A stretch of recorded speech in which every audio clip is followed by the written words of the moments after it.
This is Sports Federation TV. If you've just tuned in, you've missed the 2 segments of the show where we chatted about bridge and we chatted transplant sport. We're now moving and we're showcasing the Cape Town Sports Council. Some of you may remember them as Western Province Sports Council. They are a member of the Western Cape Sport Confederation, whom are our partners on the show. We're joined in studio by Mr. Richard Buckley, the current chairperson of the Cape Town Sports Council. You well? Good evening. I'm all right, thanks. Mr. Sharon, Siljeur, the treasurer, are you all good? I'm extremely well, thank you. Good. Richard, the Cape Town Sports Council has changed its name from Western Province to Cape Town, obviously to explain where it is and what it does. What is the role of a sports council?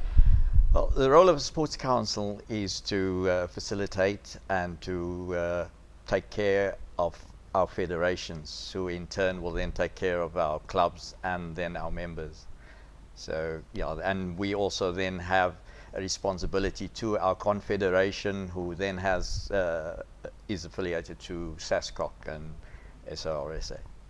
So sport, if I understand it correctly, starts at a member level, then you have a club, and then from there, Richard? Yeah, we have the members and we have a club, and the clubs then, a few clubs then will form a federation, and the federation who is our responsibility because we take care of them, and then, like I said, then we go a bit further and we report to our confederation, who then takes care of the whole Western Cape, if it is the Western Cape province, and then we are responsible then to SASCOC, who is our national body.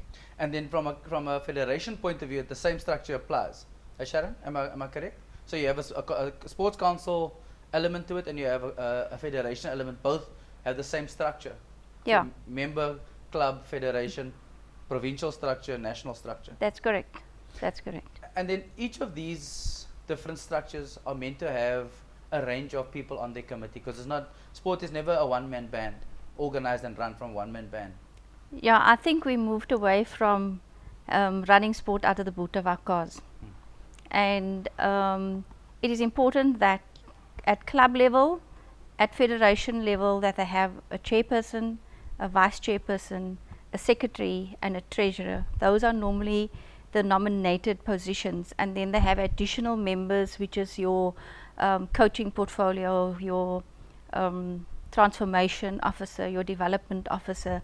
I think now with the sports and rec document, we also have school sport, which is incorporated in that, and also an athlete rep onto the executive, and that sort of fills the executive of a club, and the same would be for the federation. And that is effectively, in a broad sense, your committee that runs the club.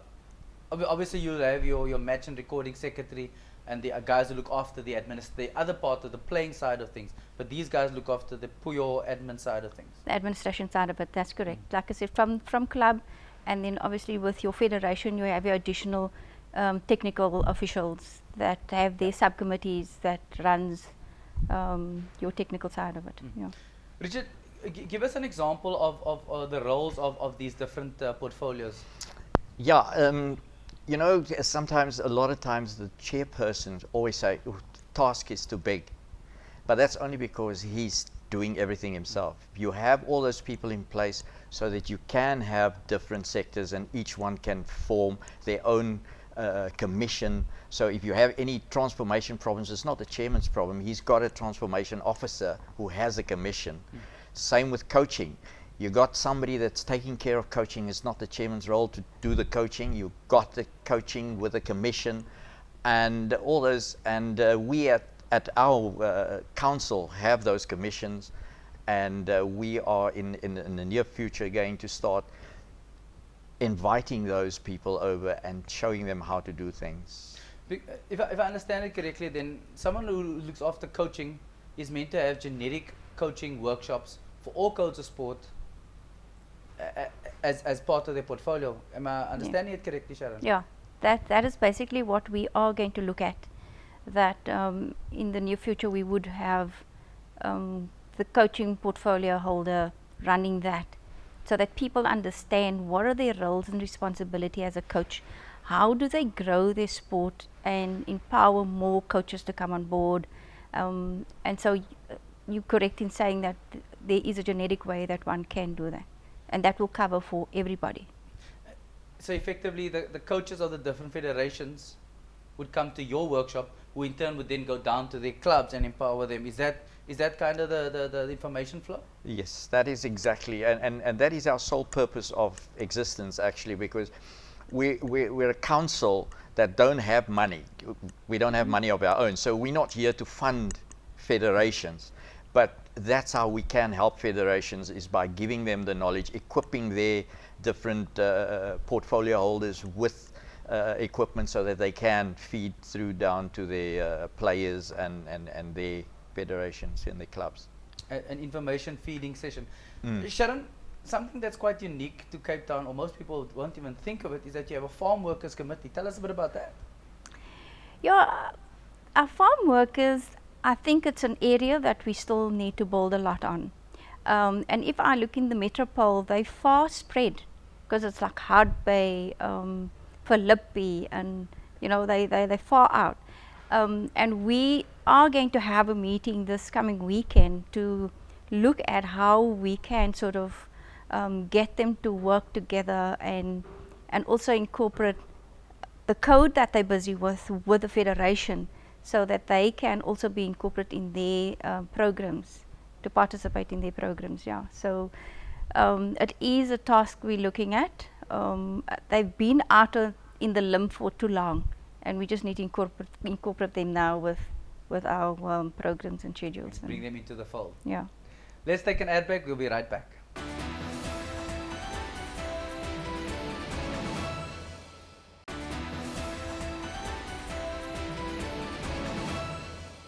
This is Sports Federation TV. If you've just tuned in, we're chatting Cape Town Sports Council. We're finding out what the role and function of the Sports Council is. We're joined in studio by the chairman, Mr. Richard Buckley, and the treasurer, Sharon Siljeur.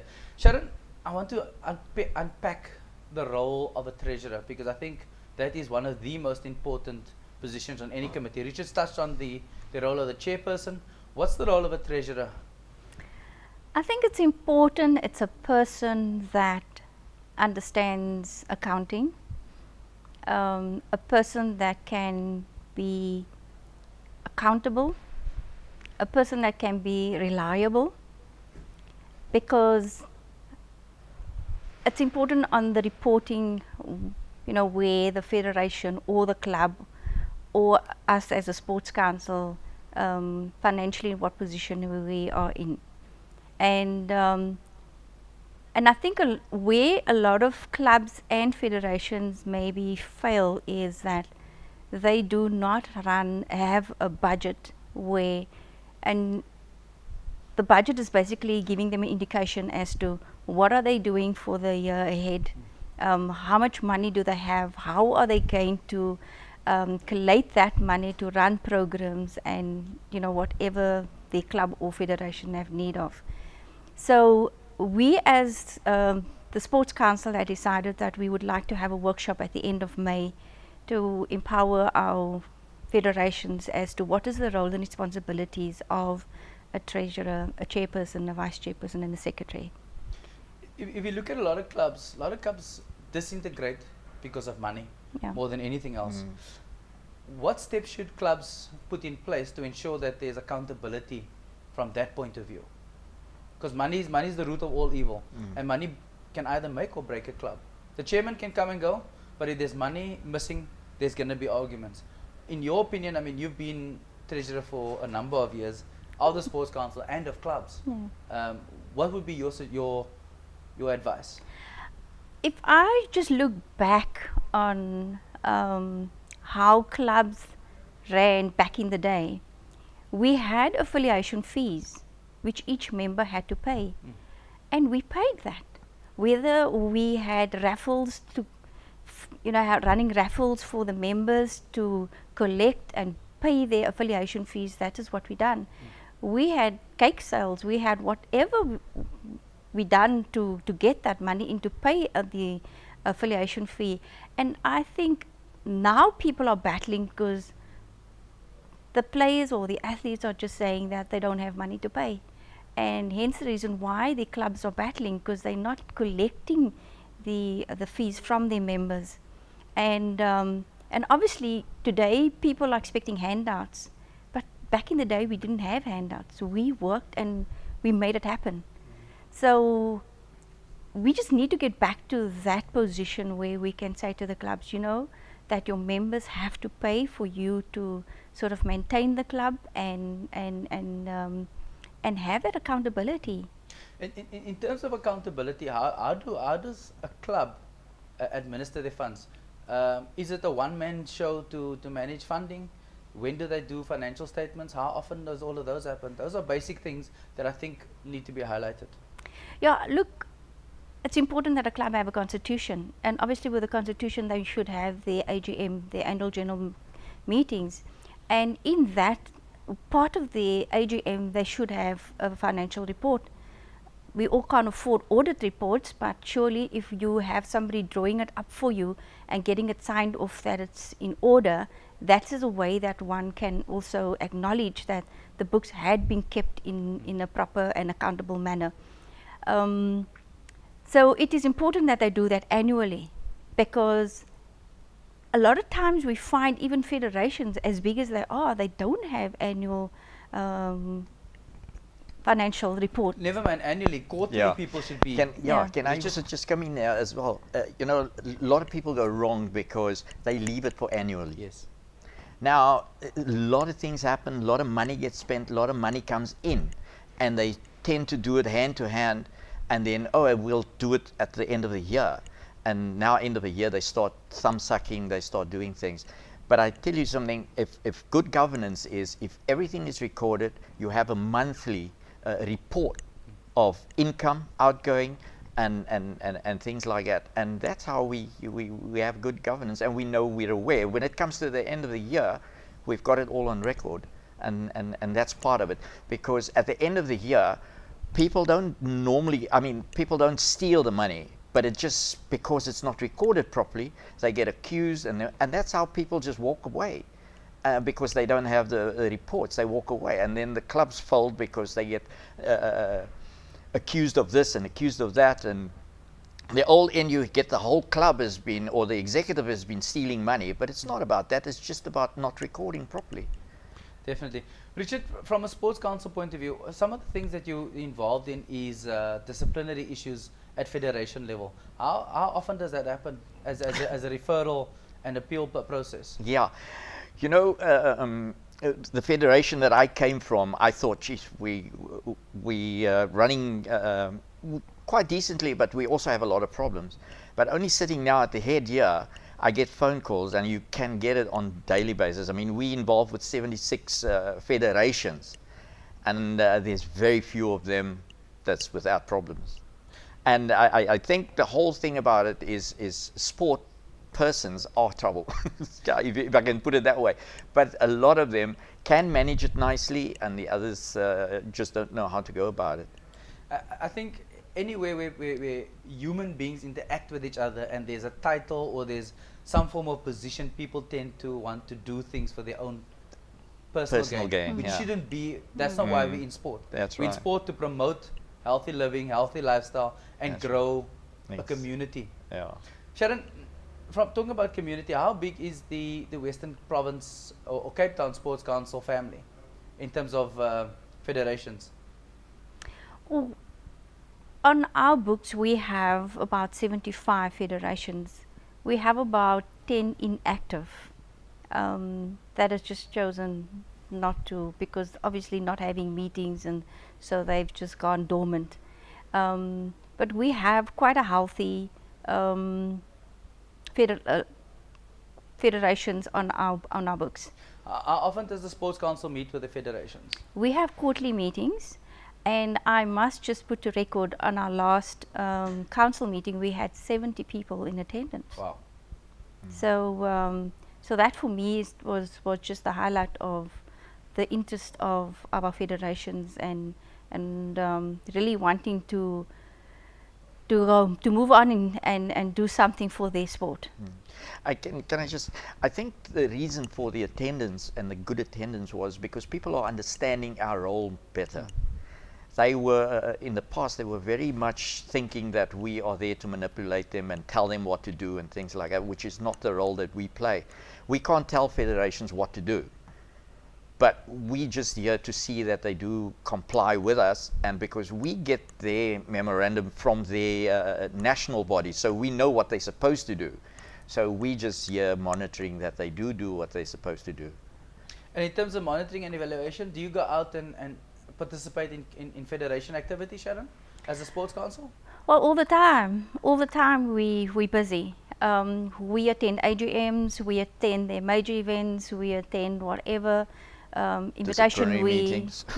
whatever they send to us. We're very active in making sure that we are represented at all of the events. Yeah. Is this a full-time job? Is it a volunteer job, Richard? Voluntary, but you could say full-time voluntary. I gave up my day job for this. Really? Yeah, it is voluntary, and yeah, you know, being voluntary, the executive does have its challenges because, you know, people have their day work, daily jobs and things like that. So it is time consuming, and you do have a lot of times when people cannot and do not. And we don't hold anything against them because of the voluntary. But yeah, it's a lot of hours. You could say it's full time, but A it's lot of it actually is after hours because everybody works. Exactly. Yes. So yeah, it's voluntary full time. Yeah. Sharon, tell us again about this admin workshop. Do you have a date and a venue yet, or how do people find out more about it? Look, we just sort of finding out a venue at the moment, but the date would definitely be at the end of May. But we will notify them by next week when we finalize the venue. Richard, thank you for your time. All the best for your full-time, part-time volunteer chairperson role. Sharon, thank you for telling us a bit about the treasurer and what their involvements are, and we look forward to having you back sharing some more about your admin course. Yeah. Well done. Cool, man.